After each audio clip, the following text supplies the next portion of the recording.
Разговараме со нашиот прилепски и македонски шаховски велемајстор Звонко Станојовски, а повод е скоро завршената шаховска олимпијада, едно најпрестижно шаховско надпреварување, каде што пак вие, Станојовски, бевте прва табла на македонската репрезентација.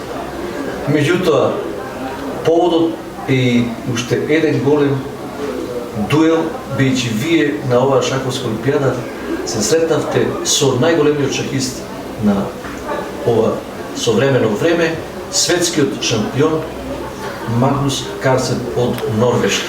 Па ајде да почнеме токму со тој меч. Како се случи да имате таков најголем противник? Значи, точно рековте или точно рече сега на ти да речем, Магнус Карсен е најголемиот шахист на ова време, меѓутоа јас би рекол најголем шахист во историјата на шаховската игра. Имало од секојаш големи великани шаховски во свое време, меѓутоа Магнус Карсен, она што го покажа во ова негова шаховска кариера, има најголема разлика од Карсен до останатите во овој момент во шахот во светот.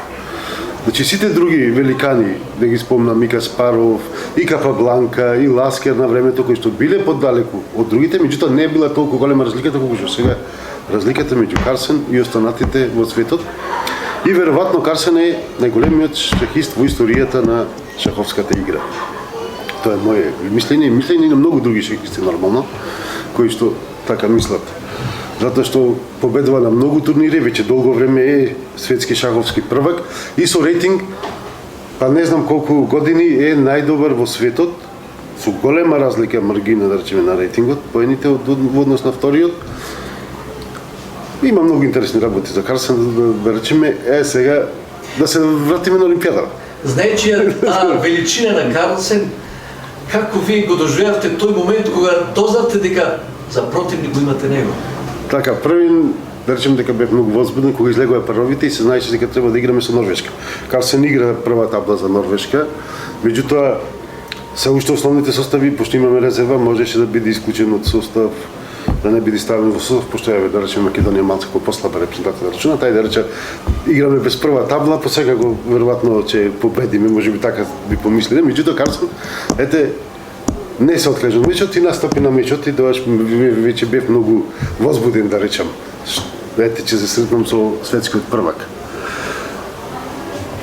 Така некако, немаше многу време ни за припреми, пошто кога видиш негови партии, тој игра се и се што... Колку време остануваше тогаш до почетокот на мечот? Па остануваше во 10 сато излегуваат паровите. Мечот се играше од 3 сато по пладнето, значи колку и там 5 сати. 5 часа. 5 сати. Сепак имавте нешто време за подготовка? Имаше време за подготовки, да. Секако јас и претходно имав ден за подготовки, планирачи дека ќе го стават.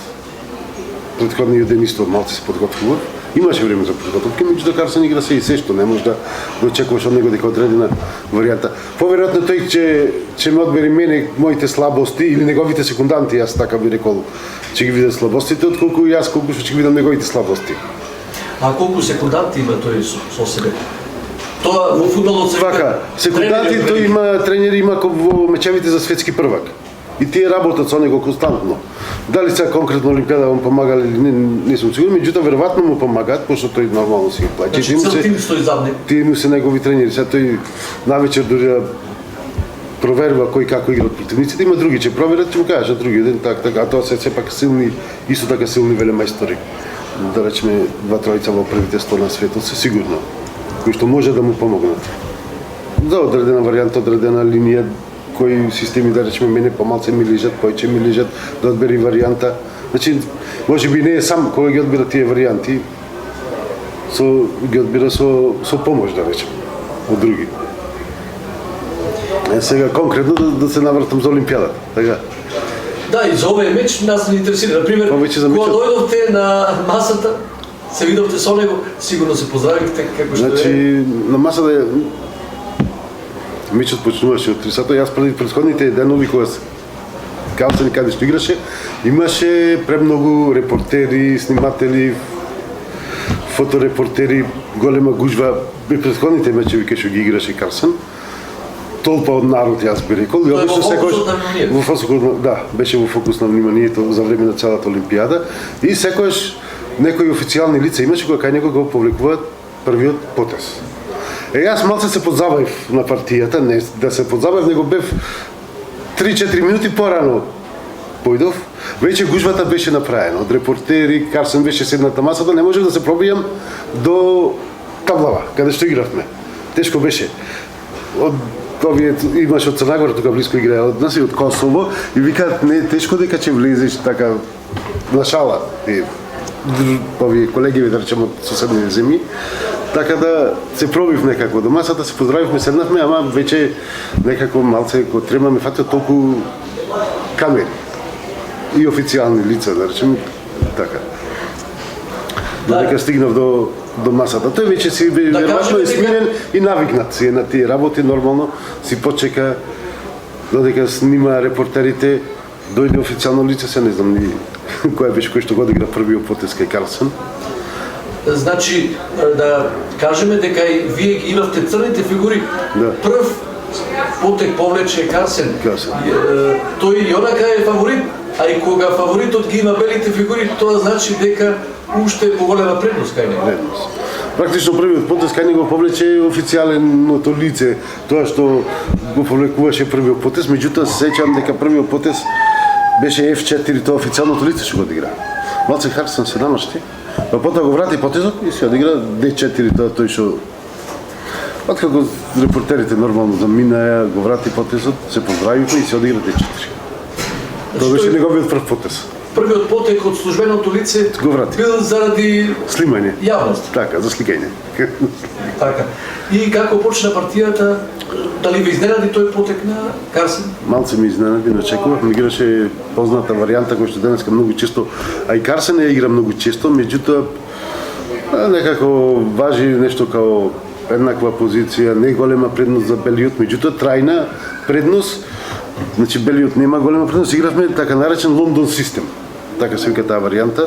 Значи можам да ви покажам првите потези, ама може би камерава не може фати, не е важно, така.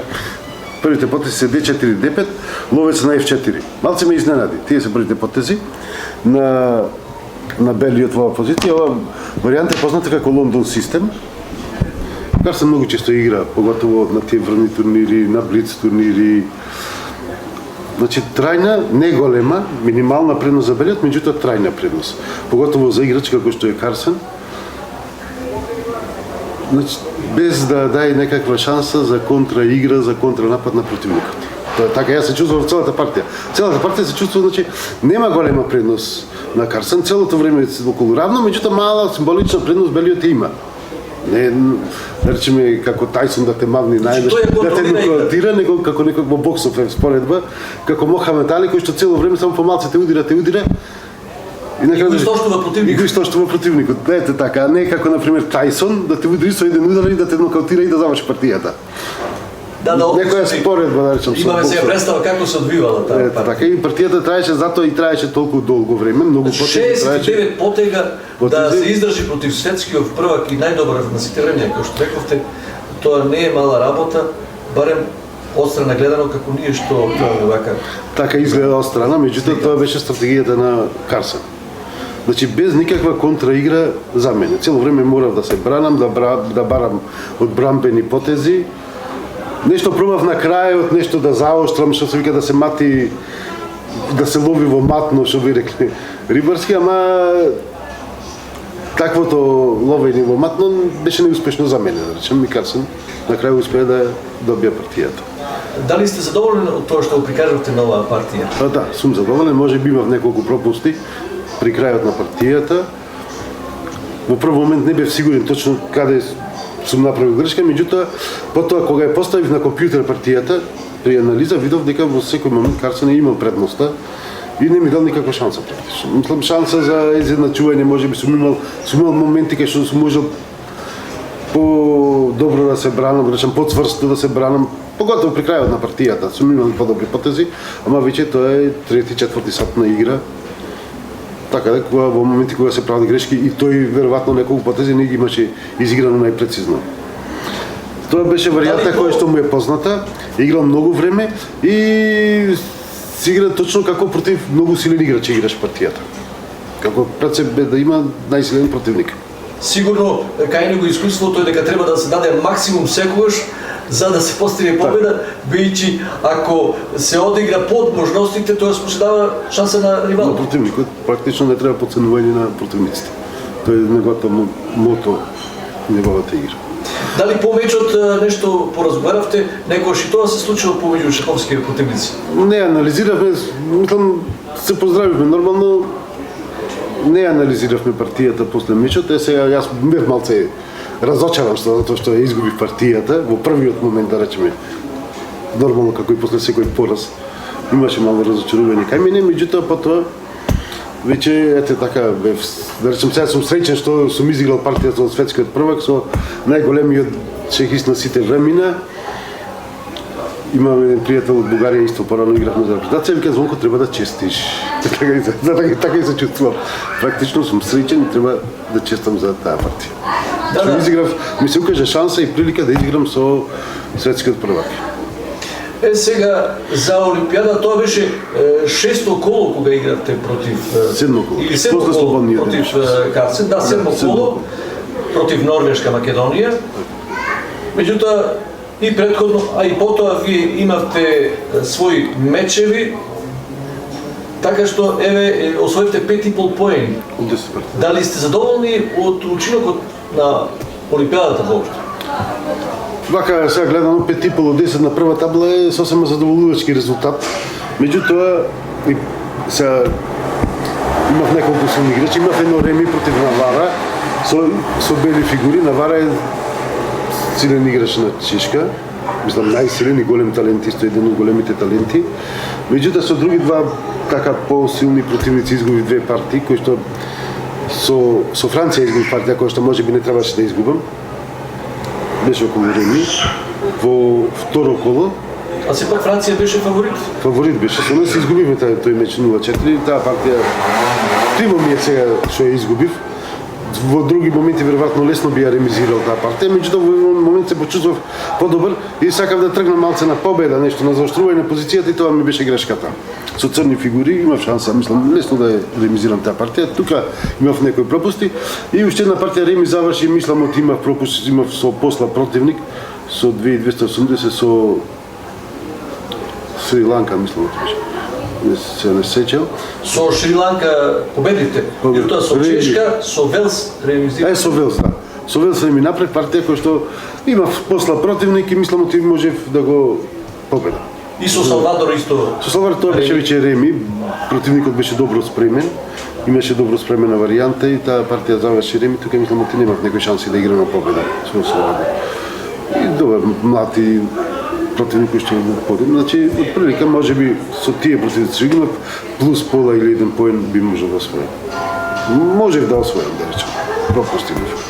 А да кажеме за јавноста дека ова не е ваша единствена олимпијада, сте биле на многу олимпијади, сигурно ги броите олимпијади. Така, јас на шаховски олимпијади, значи ова ми е 9-та шаховска олимпијада.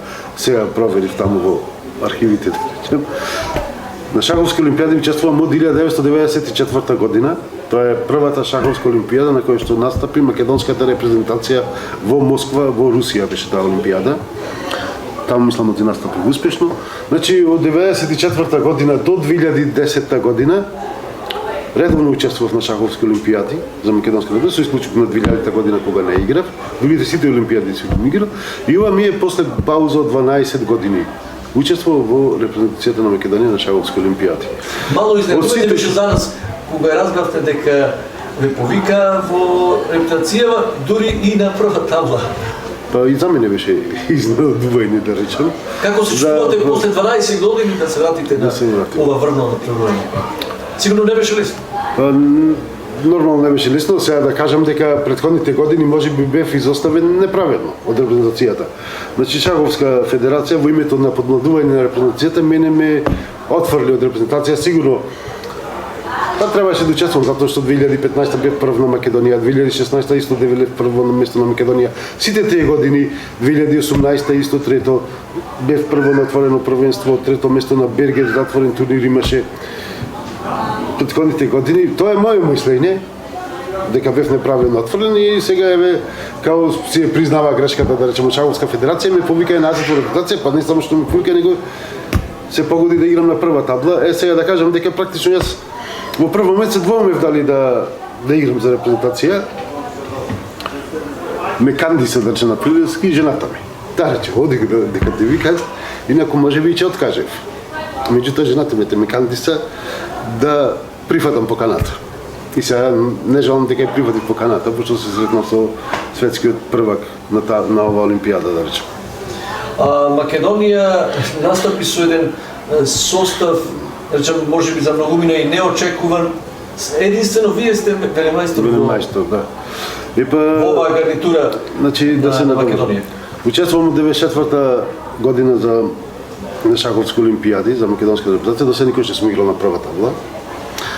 Значи имало подобри играчи од мене во Македонија и сега има подобри играчи, јас не знам дека нема, кои што заслужува да бидат на прва, на втора табла. Најмногу што сум играл на трета табла, претежно играв на четврта табла, понекогаш и на петта табла како резерва. Меѓутоа тој беше сплотен, беше тимот тие претходните години и се знаеше кој е тимот. Играчите беа претежно истите со измени на 1 до 20 играчи. Сега пошто откажаја од тие подобрите играчи по рейтинг, да речем, кои што се одмени моментално во Македонија, дојде редот да играм јас на прва табла, да речем. Сега причините кои се зошто откажаја, не можем јас точно да речем. Една од причините нормално е финансиската причина. Поради слаби хонорари, да речем, на играчите или... Меѓутоа не е само таа причина. Имаше доста играчи кои што не може би незадоволни од претходната политика во Шаховска федерација, не сака да учествуваат.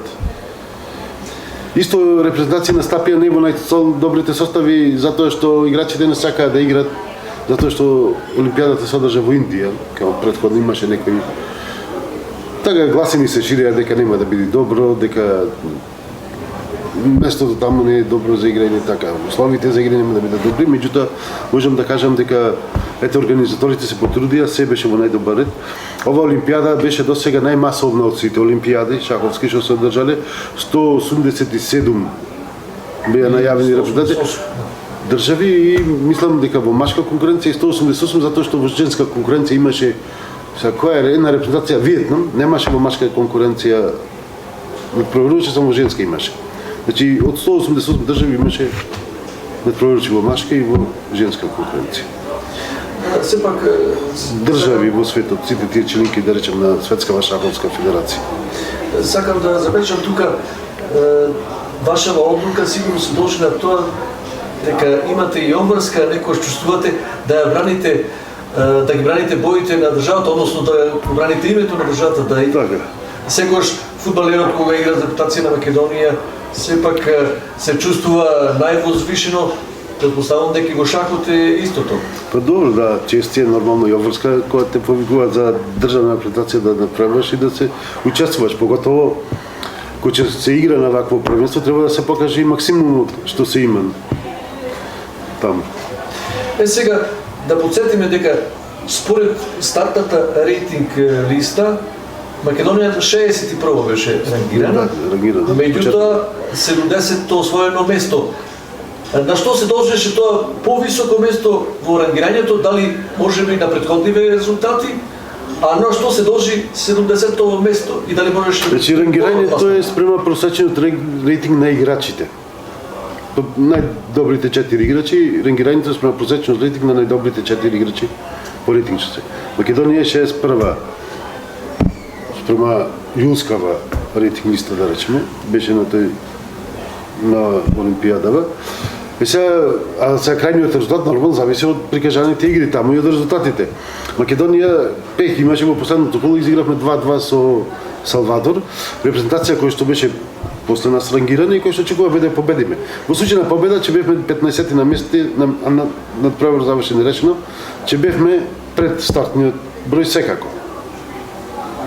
Мислам, околу 55-то место така нешто спортно. Каде на поединечни партии против Салвадор се испушти шансата? Па пораз имавме на втора табла, но очекуван со бели фигури.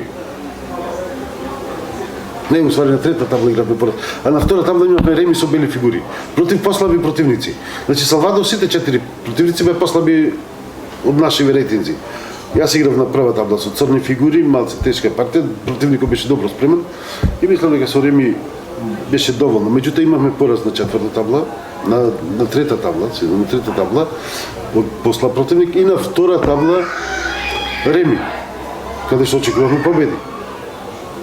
Значи, А реално... на Салвадор на прва табла и на четврта табла му беа најдобрите играчи поставени. На втора и на трета му беа послабите играчи. Значи, да Така беше- беше Македонија и на 55-6 место немаше да биде неочекувано. Па тоа че беше сосема нормално. Сега ова малце неочекувано, пошто сме под, да речем, почетниот, статниот број. Да.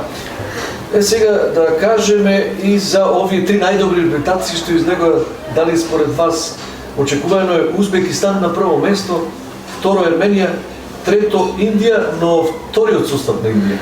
Значи, мислам Узбекистан направи најголемо изненадување таму. Прв фаворит пред почеток на Олимпијадата беше Америка. Имаше најсилен состав, број 1 по рейтинг. Пошто Русија, рековме, и Кина не учествува на ова првенство. Тие се од секогаш на сите олимпијади се главни фаворити, и Русија и Кина, за освојување на првото место. Пошто тие две екипи не учествува, главен фаворит беше Америка. И имаше најдобар состав, мислам по рейтинг најдобрите играчи, меѓутоа не секогаш најдобриот рейтинг победува и воопшто на сите турнири, поготово на вакви екипни надпреварувања. Узбекистан има доста млада репрезентација и мислам дека е едно од најголемите изненадувања со освојањето на првото место таму. Сега за Узбекистан можам да кажам дека ова година ангажираше нов тренер, можеби помогнал, можеби не тој Иван Соколов од Босна. Значи од овие простори, од балканските простори, Иван Соколов беше ангажиран за тренер на узбекистанската репрезентација и сите тие се млади. Значи околу 20 годишни, не знам максимум колку има најстариот, меѓу сите се млади играчи. И големо изненадување, сега денеска сабајле прочитав таму кога се вратиле, значи биле пречекани со толпа од народ, се вратиле во 3 сабајлето, во Узбекистан, во Ташкент, таму кај се вратиле.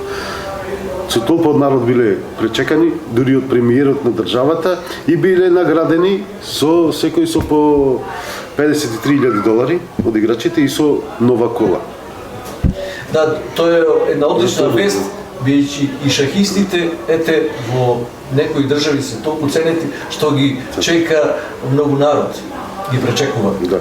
Како овде кај нас кошаркарите, ракометарите, Па и секојаш кога ќе се постигне таков резултат и заслужуваат таков пречек. Значи Узбекистан прво место, второ Ерменија. Ерменија е секојаш еден од фаворитите и била и олимписки победник и европски победник. Се сеќавам, ерменците пред неколку олимпијади исто беа олимписки прваци, исто така беа пречекани. И во Ерменија шахот многу понапред отколку во Узбекистан или во тие другите држави. Во Ерменија шахот е, мислам, спорт број 1. И сепак мало изненадување затоа што најсилниот играч од Ерменија, Ароњан, на ова олимпијада настапи за Америка. Пред една година се префали во Америка, тој до сега редовно настапуваше за прва табла на Ерменија, меѓутоа ерменците покажа дека без својот најдобар играч, ете може да бидат втори на шаховската олимпијада. Делеа прво место со Узбекистан, со изброј на победи, цело време беа во врвот, со изброј на бодови, меѓутоа заради додатни критериуми втори се ерменците. Значи без својот најдобар играч, кој што од пред една година и пол се премина на американската листа. И за трето класираната Индија, втората екипа на Индија е трето место. Втората екипа исто така, сите се млади играчи во Индија, големо изненадување, пошто не беа во фаворитите, секако првата екипа на Индија би била поголем фаворит во однос на освоени медали. Меѓутоа една интересна информација, во втората екипа за Индија на прва табла настапува Гукеш, значи ја би рекол чудо, 16 годишен, познат исто во Прилеп, затоа што настапуваше за прилепската екипа на Европскиот клупски куп. Претходната година се одржа Европски клупски куп, Европско клупско првенство, куп на УЕФА споредно според фудбал, во Охрид. Во Охрид настапи прилепската екипа и на прва табла за прилепската екипа настапи Гукеш. чудово да речем од Индија. Меѓутоа тоаш не беше толку познат. Во меѓувреме многу напредна со рейтингот. Веќе надмина 2700 рейтинг, тоа е некоја граница која што ги тие врвните супервелемајстори ги одделува од другите. И на оваа олимпијада Гукеш исто така освои златен медал на прва табла. Значи во еден момент имаше 8 од 8. Од 8 партии 8 поени. Во тие 8 партии Каруана го победи Америка, прва табла на Америка. Имаше Гледам дека победи, имал меѓутоа еден на крај пораз. заврши со еден пораз и со едно реми во последното коло. Заврши со значи 9,5 од 11 партии. Ги одиграл сите 11 партии за Индија. Од 8 од 8 имаше, мислам 9 коло изгуби, баш од Узбекистан изгуби. Што мислите за Гукеш, може ли да биде идниот светски првак? Ако се вложи Да го достигне Карсен? Мислам дека сега има многу млади играчи во светот кои што се на таа граница на 2700. Во Узбекистанскиот тим има 5 мина такви сега. Врвни играчи, Гукеш е еден од тие конкуренцијата е сигурно. страшна. И во Индија шахот е многу напредува во последните години. Затоа што Индија имаше светски првак Ананд до 2014 година. Ананд изгуби од Карсен и изгуби титулата 2014. Од тогаш, кога Ананд беше светски првак, во Индија шахот многу напреднува. И се воведува и во школите, многу шаховски клубови се отвараат, многу турнири се организираат и на тој начин излегуваат толку млади силни играчи од Индија. Не е само Гукеш еден од тие, ги имат многу во Индија такви. Гукеш е сега најпознат, нова олимпијада направи бум со тие 8 од 8 резултат, со врвните велемајстори на прва табла. Ги има многу такви, сега зависи понатам како ќе се развива. Тој е 16 години. Има уште многу да се развива. Да. Сигурно е еден претендент ќе биде. Ама шахот кариерите се многу долги. Долги се, меѓутоа и сега се веќе на многу мали години ја стануваат велемајстори. Сега излезе повторно нов велемајстор во Америка на помалку од 12 години. На август сега има најмлад велемајстор во светот на сите времена. Од Америка некој детенце од 11 и не знам 9 месеци. Спомнавте дека во Индија одамна шахот е воведен во училиштата, но е и сега новина и во Македонија истото се случува. Шахот е изборен предмет. Така. Што мислите за вие за тоа? Па да видиме, мислам дека е сепак добра вест и добро е и за децата еве да учат шах. Сега шах не е за да станат професионалци шахисти. Јас не го разбирам тоа дека тие ќе станат професионалци шахисти, меѓутоа шахот подобрува за логичкото размислување кај децата. Има и на теорија, шахот сега во Америка е одамна влезен во училиштата. Во овие европски земји, во Германија, во Франција, па и во Србија, на Балканот, во Црна Гора, исто е влезен во училиштата. Кои се придобивките на шахот? Пред се за подобрување на логичкото размислување кај децата. Познато е дека за подобрување на таквото размислување помагаат некои се решавање на проблеми, како што се математички проблеми, проблеми од физиката, тие логички проблеми, математиката доста помага. Шахот е идеален за таа работа. Решаваш проблеми на таблата, логички проблеми.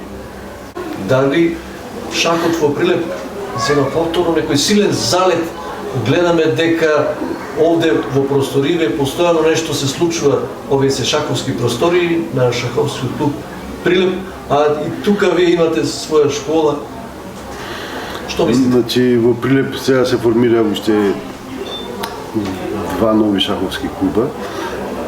Има тој шаховски клуб Прилеп што се натпреварува во прва шаховска лига на Македонија, во првата лига на Македонија. Минатата година го освои третото место, оваа година амбициите се уште повисоки. Значи мислам се оди на второ место и реални се шансите спрема составите што ги има, играчите кои што ги има да се освои второ место на Македонија. Првото место е малце подалеку затоа што има еден клуб кој што е подобар од другите, тоа е шаховски клуб Алкалит, за кој што јас настапувам. Меѓутоа борба ќе биде за второ место интересна, во секој случај ќе биде интересна борбата за второ место. И ова година се одигра втора лига на Македонија, екипно, на која што Прилепскиот клуб го освои првото место и влезе во прва лига, тоа е шаховскиот клуб Пелагон, кој што беше формиран оваа година, со намена да игра во втората лига, меѓутоа тој ќе се натпревари во прва лига од наредната година. Прва лига се игра во октомври, а додека Пелагон ќе се натпревари од 2022 во прва лига, прва шаховска лига на Македонија. Таков е системот на натпреварување, да речеме.